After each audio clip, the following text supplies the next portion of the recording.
कांग्रेस नेता और वायनाड से सांसद राहुल गांधी के नेतृत्व में हुई भारत जोड़ो न्याय यात्रा का मुंबई में समापन हो गया है। राहुल गांधी ने रविवार सुबह दक्षिण मुंबई में महात्मा गांधी के घर मणिभवन से न्याय संकल्प पद यात्रा निकाली, जिसमें प्रियंका गांधी और महात्मा गांधी के परपोते तुषार गांधी भी शामिल हुए। बता दें, इस दौरान राहुल गांधी ने कहा कि अगर भारत मोहब्बत का देश है तो नफरत क्यों फैलाई जा रही है। हम कहते हैं कि बीजेपी नफरत फैलाती है, लेकिन इस नफरत का कोई आधार होना चाहिए। आइए सुनते हैं इस दौरान राहुल गांधी ने और क्या कुछ कहा। तुषार जी, योगेंद्र यादव जी स्टेज पे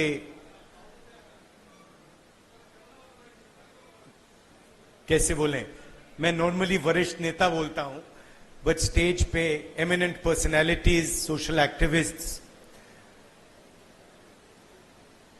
और यहां हॉल में आप सब जो आए हैं, आपका यहां बहुत बहुत स्वागत, नमस्कार।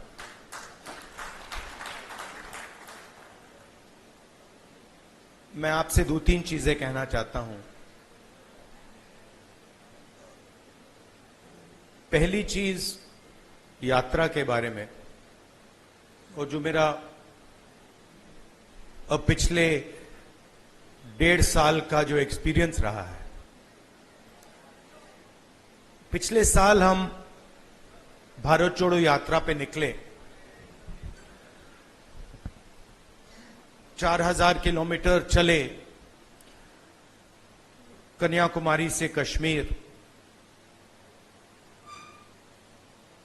और हम सबको, मुझे तो पहली बार हिंदुस्तान को नजदीकी से देखने का मौका मिला। मेरे दिमाग में एक हिंदुस्तान था, एक इंप्रेशन था, और जैसे ही मैं चलना शुरू किया, वो इंप्रेशन टूटता गया, बदलता गया, और अंत में जब मैं कश्मीर पहुंचा, मेरा रियलाइजेशन ये था कि जिस चीज को मैं हिंदुस्तान मानता था वो एक्चुअली हिंदुस्तान था ही नहीं। वो मेरे इमेजिनेशन का हिंदुस्तान था, अनइन्फॉर्म्ड हिंदुस्तान था। और ये जो मैं हिंदुस्तान भारत जोड़ो यात्रा में जिसको देखा है, ये भी एक प्रकार से अनइन्फॉर्म्ड हिंदुस्तान है। ये पहले वाले हिंदुस्तान से बेहतर इन्फॉर्म्ड है, मगर ये भी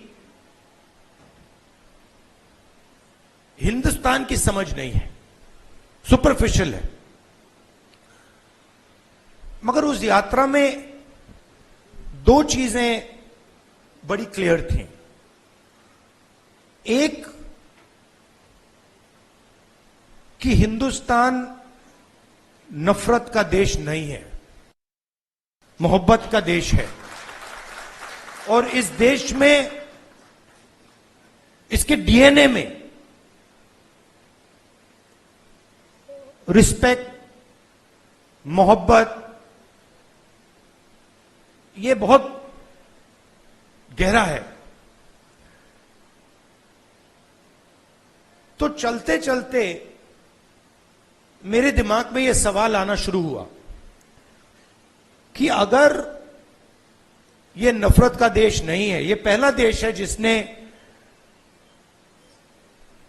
इंडिपेंडेंस की लड़ाई मोहब्बत से लड़ी, और कोई देश है ही नहीं। मतलब कहते हैं कि सिविल राइट्स मूवमेंट,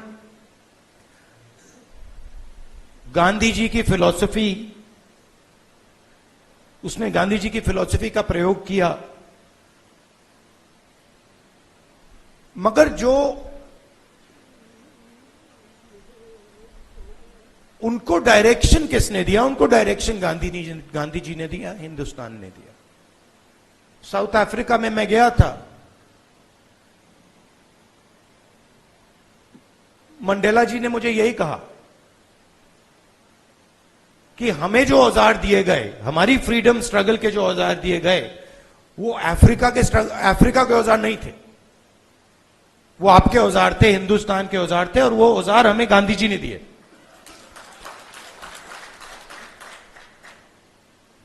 तो जब मैं चल रहा था, मेरे दिमाग में यह सवाल आया कि अगर हिंदुस्तान मोहब्बत का देश है तो इसमें नफरत क्यों फैल रही है? क्योंकि इतना आसान नहीं होना चाहिए नफरत को फैलाना। हम कहते हैं बीजेपी नफरत फैलाती है, बट कोई ना कोई फाउंडेशन तो होगा, कोई ना कोई बेसिस तो होगी इस नफरत की। तो ये सवाल मेरे दिमाग में था और आस्ते आस्ते मुझे बात समझ आने लगी कि नफरत का कारण अन्याय है, कि ये देश में गरीबों के साथ, किसानों के साथ, दलितों के साथ, महिलाओं के साथ, युवाओं के साथ, सबके साथ हर रोज अन्याय होता रहता है। 2-3% लोग हैं इस देश में जिनको न्याय का एक्सेस मिलता है। 2-3%, ज्यादा से ज्यादा 5% लोग हैं। उनके लिए कोर्ट्स काम करते हैं, उनके लिए सरकार काम करती है, सारे इंस्टीट्यूशंस में उनके लिए जगह है। बट अगर हम 90% लोगों को देखें, उनके साथ 24 घंटा अन्याय हो रहा है। 16 लाख करोड़ रुपए 20-25 लोगों का कर्जा माफ हुआ। जीएसटी का पैसा है, जनता का पैसा है, किसानों का पैसा है, मगर किसानों का 1 रुपया माफ नहीं होता है। और मैंने सरकार के अंदर से देखा है, जब हमने किसान कर्जा माफी की बात उठाई, जब हम सरकार में थे, तो रिस्पांस मिला कि ये ठीक नहीं है, इससे किसान आलसी हो जाएगा।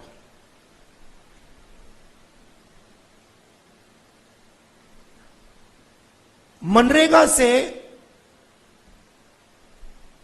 गरीब व्यक्ति की आदत बिगड़ जाती है। मतलब वो काम कर रहा है, उसको आप उस काम के लिए पैसा दे रहे हो और उसकी आदत बिगड़ रही है। और दूसरी तरफ 20-25 लोग हैं, उनका 16 लाख करोड़ रुपए माफ हो रहा है, उनकी आदत नहीं बिगड़ रही।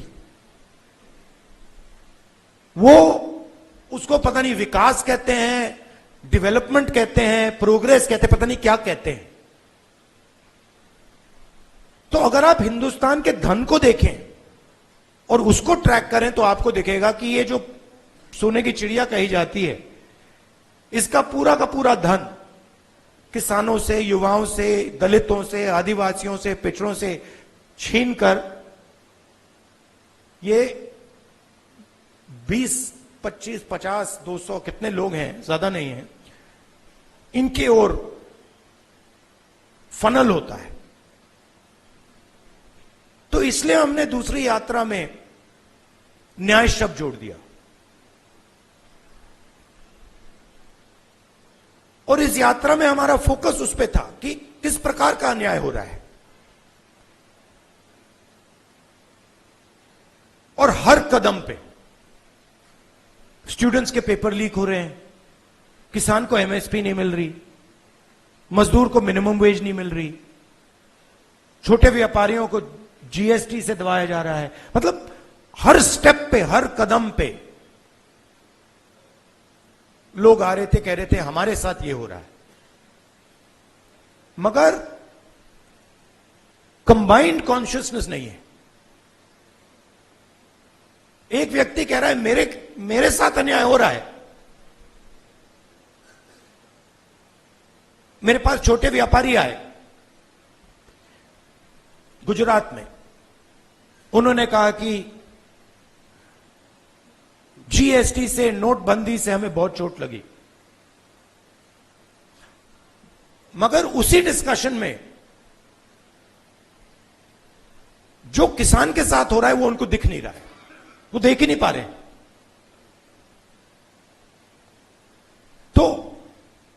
मेरे खिलाफ जो अन्याय हो रहा है वो मुझे दिख रहा है,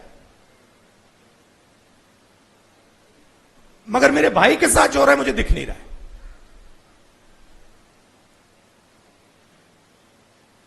तो ये बहुत जरूरी बात है, क्योंकि जब तक आप अपने भाई के साथ जो अन्याय हो रहा है वो नहीं देखोगे, तब तक कोई मूवमेंट खड़ा नहीं हो सकता। मैं जूडो करता हूं और उसमें एक बड़ी इंटरेस्टिंग चीज है। उसमें जमीन पे गिरना पड़ता है, फेंका जाता है व्यक्ति को। तो जब पहले व्यक्ति शुरू करता है तो वो अपने आप को प्रोटेक्ट करने की कोशिश करता है। जमीन पे गिरोगे तो फिर आप अपने आप की रक्षा करते हो। फिर थोड़ा एडवांस्ड होता है, फिर उसको बात समझ आती है, वो जमीन की रक्षा करना शुरू कर देता है। मतलब don't protect yourself, protect the mat. और बड़े मजे की बात दिखती है कि जब आप जमीन को प्रोटेक्ट करते हो तो ऑटोमेटिकली जमीन आपको प्रोटेक्ट करती है। तो मूवमेंट कैसे बनती है? मूवमेंट जब बनती है जब मैं अपने दर्द को छोड़कर मेरे साइड में जो खड़ा है उसके दर्द की रक्षा करना शुरू करता हूं। ऑटोमेटिकली वो मेरी रक्षा करेगा, उसको करना ही पड़ेगा। तो ये एक मेंटल लीप की जरूरत है। सबको दिख रहा है कि भाई किसान को दिख रहा है, मजदूर को दिख रहा है, सबको दिख रहा है, मगर एक दूसरे का दर्द नहीं दिख रहा किसी को। मेरा एक्सपीरियंस है। ब्यूरो रिपोर्ट, इंडिया पब्लिक खबर। फिलहाल के लिए इस खबर में बस इतना ही। देश और दुनिया की ऐसी ही तमाम बड़ी खबरों के लिए हमारे YouTube चैनल को सब्सक्राइब करें और बने रहें इंडिया पब्लिक खबर के साथ।